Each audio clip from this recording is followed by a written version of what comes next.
Good morning friends. હવે મૂડી પડતરમાં બીજી પડતર છે પ્રેફરન્સ શેર મૂડીની પડતર.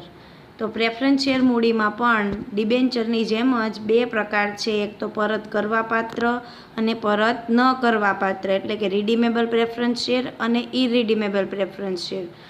જો રકમમાં આપણને વર્ષની સંખ્યા આપેલી હોય તો એ પરત કરવાપાત્ર કહેવાશે, અને વર્ષની સંખ્યા ન આપેલી હોય તો એ પરત ન કરવાપાત્ર કહેવાશે.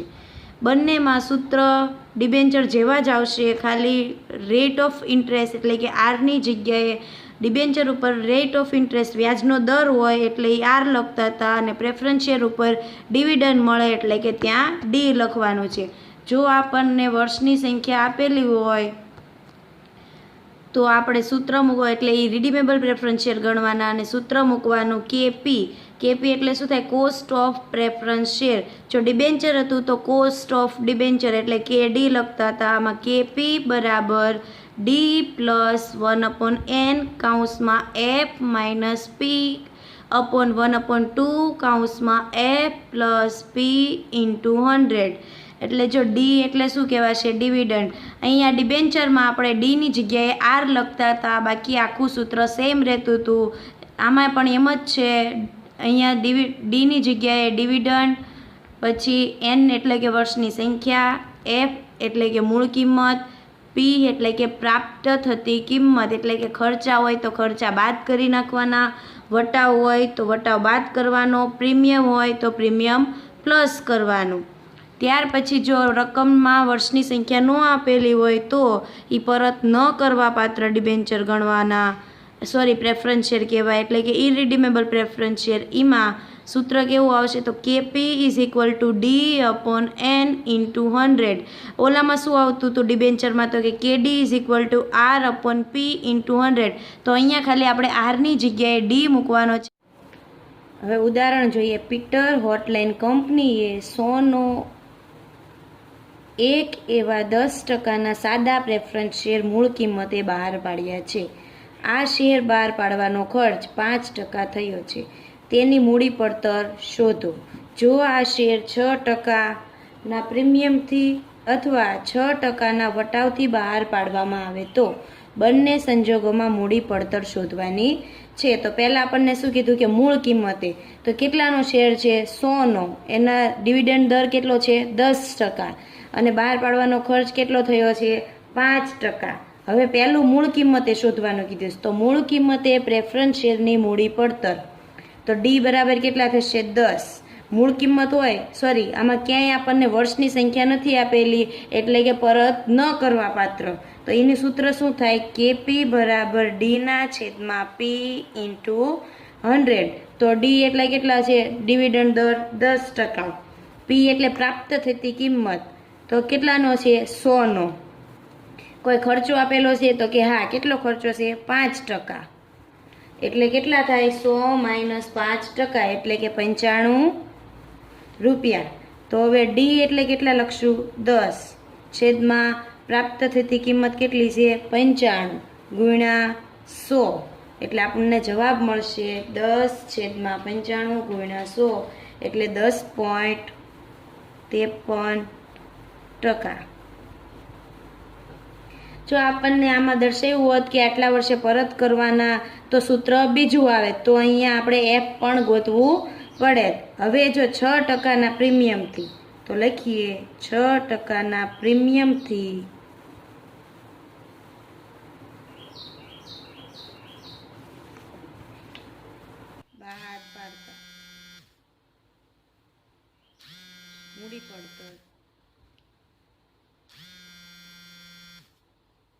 બહાર પાડતા મૂડી પડતર, તો જો પ્રીમિયમથી બહાર વાળી ડી એટલે ડિવિડન્ડ દર સેમ જ રહેશે 10. પ્રાપ્ત થતી કિંમત, તો પહેલાં તો 100 રૂપિયા મૂળ કિંમત હતી, હવે 6 રૂપિયા પ્રીમિયમ ચડાવ્યા અને માઇનસ 5 રૂપિયા ખર્ચો, તો કેટલું આવશે? 100 + 6 માઇનસ 5 એટલે કે 101 રૂપિયા. પ્રાપ્ત થતી કિંમત કેટલી થશે? 101 રૂપિયા. હવે સૂત્ર મૂકો, કેપી બરાબર ડી છેદમાં પી ઇન્ટુ 100. તો આપણને ડી બરાબર કેટલા છે 10, પ્રાપ્ત થતી કિંમત કેટલી છે 101 ગુણ્યા 100, જવાબ શું આવશે 9.90%. 6% વટાવથી કીધેલું છે, તો 6% વટાવથી બહાર પાડતા મૂડી પડતર, તો ડી બરાબર ડિવિડન્ડ દર સરખો તે પ્રાપ્ત થતી કિંમતમાં મૂળ કિંમત 100, હવે વટાવશે 6% એટલે -6 અને 5 રૂપિયા ખર્ચો છે, તો 100 માઇનસ 6 માઇનસ 5 એટલે કે 89. હવે સૂત્ર મૂકો કે પી બરાબર ડી છેદમાં પી ઇન્ટુ 100. ડી એટલે કેટલા થશે 10, પી બરાબર 89 ઇન્ટુ 100, તો 10/89 ઇન્ટુ 100 એટલે આવશે 11.23%. આ આપણો જવાબ અને દાખલો પણ પૂરો. હવે બીજો દાખલો જોઈએ.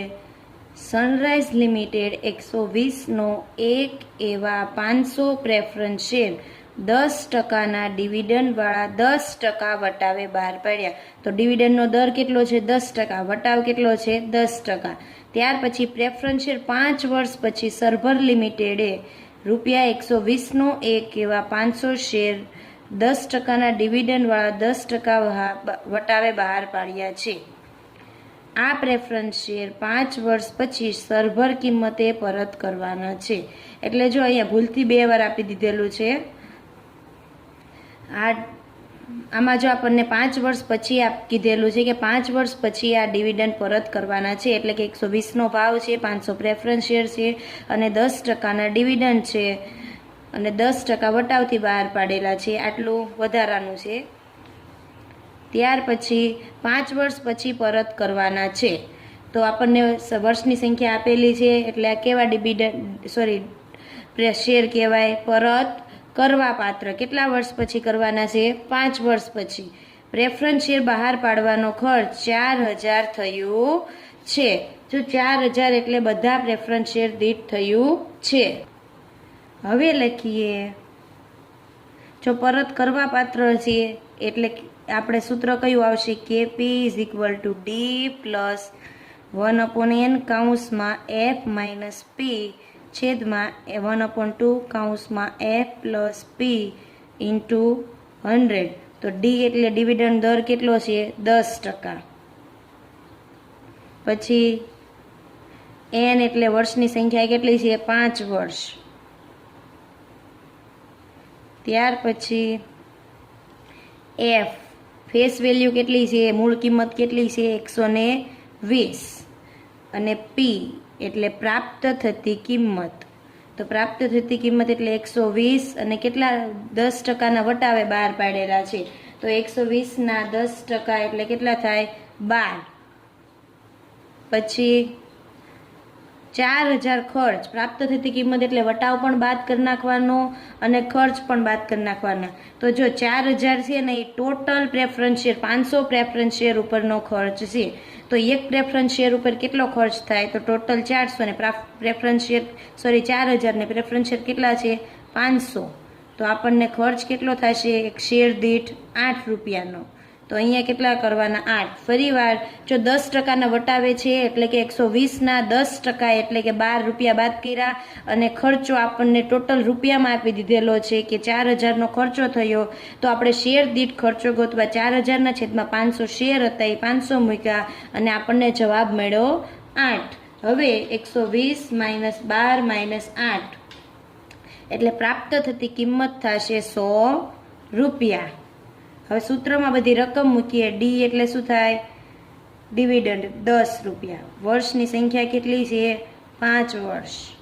પછી ફેસ વેલ્યુ 120 માઇનસ પ્રાપ્ત થતી કિંમત કેટલી છે 100 રૂપિયા છેદમાં 1/2 કૌંસમાં 120 વત્તા 100 ગુણ્યા 100. હવે જો 10 વત્તા 1/5 કૌંસમાં 120 માંથી 100 બાદ કરીએ એટલે કેટલા આવે? 20 અપોન 1/2 કૌંસમાં 120 ને 100 એટલે કેટલા થાય? 220 ગુણ્યા 100. તો 5 ચોક 20 એટલે કે 10 વત્તા 4 છેદમાં 220 એટલે કેટલા થાય? 110. 220 ભાગ્યા 2 એટલે કે 110. 110 ગુણ્યા 100. 14/110 ગુણ્યા 100 એટલે 14 ભાગ્યા 110 મલ્ટીપ્લાય 100 એટલે કે 12.73%. આ આપણો જવાબ. હવે આગળ બીજો દાખલો જોઈએ. ઉદાહરણ જોઈએ. એક કંપનીએ 100નો એક એવા 10%ના રીડીમેબલ પ્રેફરન્સ શેર બહાર પાડે છે. જો 10 વર્ષના અંતે પરત કરવાના છે. વર્ષની સંખ્યા આપી દીધેલી છે. એની મૂળ કિંમત કેટલી છે? 100 રૂપિયા. અને કેટલો ડિવિડન્ડ દર છે? તો કે 10%. બહાર પાડવાનો ખર્ચ 4% જેટલો થાય છે. ખર્ચ કેટલો થાય? 4% જેટલો. ત્યાર પછી કંપની 55% જેટલો આવકવેરો ભરતી હોય તો પ્રેફરન્સ શેર મૂડી પડતર ગણો. જો પ્રેફરન્સ શેર મૂડી પડતર ગણીએ ત્યારે કરવેરાના દરને ધ્યાનમાં લેવાતો નથી. એટલે કે કરવેરા બાદની પડતર શોધવાની રહેતી નથી. તો હવે આપણે જોઈએ. ડી એટલે ડિવિડન્ડ દર કેટલો આપેલો છે? 10%. પછી વર્ષની સંખ્યા કેટલી આપેલી છે? 10 વર્ષ. ત્યાર પછી પ્રાપ્ત થતી કિંમત કેટલી છે? મૂળ કિંમત 100 માઇનસ ખર્ચ કેટલો છે? 4 એટલે કે 96. હવે સૂત્ર મૂકીએ. KP is equal to D plus 1/n કૌંસમાં એફ માઇનસ પી અપોન 1/2 કૌંસમાં એફ પ્લસ પી ઇન્ટુ 100. તો ડી એટલે કેટલું છે? 10. પછી કેટલા વર્ષ છે? 10 વર્ષ. કૌંસમાં 100 ફેસ વેલ્યુ અને પ્રાપ્ત થતી કિંમત કેટલી છે? 96 રૂપિયા. છેદમાં 1/2 કૌંસમાં 100 મૂળ કિંમત વત્તા 96 ગુણ્યા 100. 10 વત્તા 1/10 કૌંસમાં 4 છેદમાં 1/2 કૌંસમાં 196 ગુણ્યા 100. ત્યાર પછી 10 વત્તા 1નો ગુણાકાર 4 હારે એટલે કે 4/10 કૌંસમાં 196 ભાગ્યા 2 એટલે કેટલા થાય? 98 ગુણ્યા 100. 10 વત્તા 4/10 એટલે શું જવાબ આવે? 0.4 છેદમાં 98 ગુણ્યા 100. ત્યાર પછી 10 વત્તા 0.4 એટલે કે 10.4 છેદમાં 98 ગુણ્યા 100. જવાબ આપણો આવશે 10.4 ભાગ્યા 98 ગુણ્યા 100 એટલે કે 10.61. જવાબ. અહીંયા દાખલો પણ પૂરો. જો કરવેરા બાદની પડતર પ્રેફરન્સ શેર મૂડી પડતરમાં ગોતવાની રહેશે નહીં. આ સમ બધા બુકમાં લખવાના છે.